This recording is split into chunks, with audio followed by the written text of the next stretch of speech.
Hello guys, നമ്മൾ ചെയ്യാൻ പോകുന്ന ക്ലാസ്സിൽ നിന്നും ഒഴുകുന്ന പുക. ഇതിന് വേണ്ടിയിട്ടുള്ള ഒരു 5-4 തീപ്പെട്ടി എടുക്കുക കേട്ടോ. എന്നിട്ട് ഒരു പേപ്പർ എടുത്തിട്ട് അതിന് ചുരുട്ടി അങ്ങടുക. ചുരുട്ടിയുടെ തീപ്പെട്ടിക്കൊള്ളി വച്ച ഭാഗം ഒന്ന് ചുരുട്ടുക, പിന്നെ കത്തിക്കുക. ആ തീപ്പെട്ടിക്കൊള്ളി വരെ കത്തണം കേട്ടോ. കത്തിയിട്ട് ആ ഗ്ലാസ്സിൽ വെക്കുമ്പോൾ നല്ല കട്ടിയുള്ള പുക വരുന്നുണ്ട് കേട്ടോ ഗൈസ്.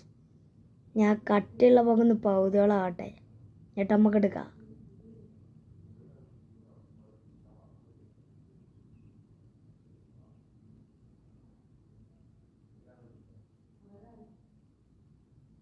ഞാൻ നമുക്ക് നിർത്തി വെച്ചിട്ടുണ്ട്.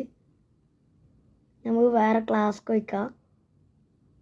നേരെ പോയിട്ടുണ്ട് അതേമാതിരി ഇതിലൂടെ. അപ്പോൾ ഇന്നത്തെ വീഡിയോ എത്ര ഉള്ളൂ.